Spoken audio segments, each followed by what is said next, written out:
शिव महापुराण की कथा इस कलिकाल में हम जीवों के लिए एक नाव की तरह है।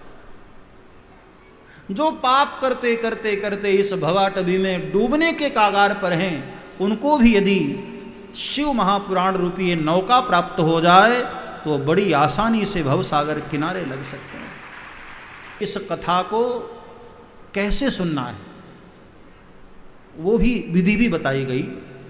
सबसे पहले तो शिव महापुराण सुनने के लिए कोई अच्छा महीना और अच्छा मुहूर्त चुनो। और दूसरी बात, कथा कहाँ हो यह स्थान का भी बड़ा महत्व होता है। यहाँ राम कथा के लिए, भागवत कथा के लिए, शिव कथा के लिए स्थान अच्छा हो। जहां कथा होती है वहीं सारे तीर्थ आ जाते हैं, सारी नदियां आ जाती हैं,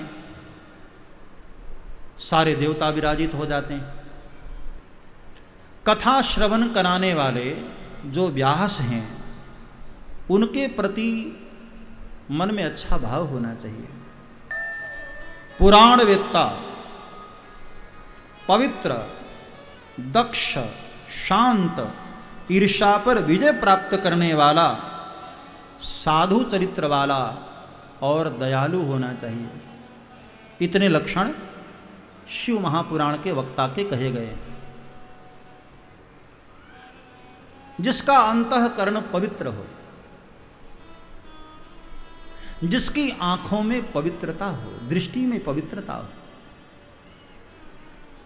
जिसका मन पवित्र हो।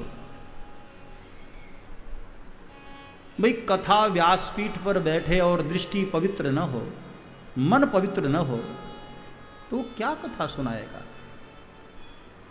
मन में दया का भाव न हो, मन में निर्मत्सरता न आए तो कथा गाने का अधिकार नहीं होता है। वो ऐसे वक्ता से शिव महापुराण की कथा का श्रवण करे।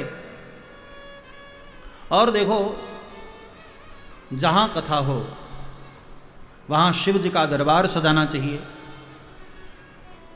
सर्वतोभद्र मंडल स्थापना होनी चाहिए और नित्य षोडशोपचार से नवग्रहों की पूजा, चतुष्षष्ठी योगिनी की पूजा, वरुण देव कलश की पूजा और भगवान भोलेनाथ की पूजा होनी चाहिए। साथ में एक ब्राह्मण, 3 ब्राह्मण या 5 ब्राह्मण, 11 ब्राह्मण, जितना सामर्थ्य हो जजमान का उस अनुसार ब्राह्मण पाठ के लिए बिठाए और शिव जी के पंचाक्षर मंत्र का जाप होना चाहिए। जब तक कथा चले पंचाक्षर मंत्र का ब्राह्मण लोग जाप करें। हो सके तो शिव सहस्त्र नाम का पाठ कराएं साथ साथ में, और नित्य प्रति भाव श्रद्धा से, षोडशोपचार से, चतुष्षष्ठोपचार से, जैसा भाव हो यजमान का ऐसा शिव जी की पूजा हो। और जब तक कथा चले ध्यान देना, किसी से बातचीत न करे, शांत होकर, पवित्र होकर, ध्यानस्थ होकर भोलेनाथ की कथा सुननी चाहिए।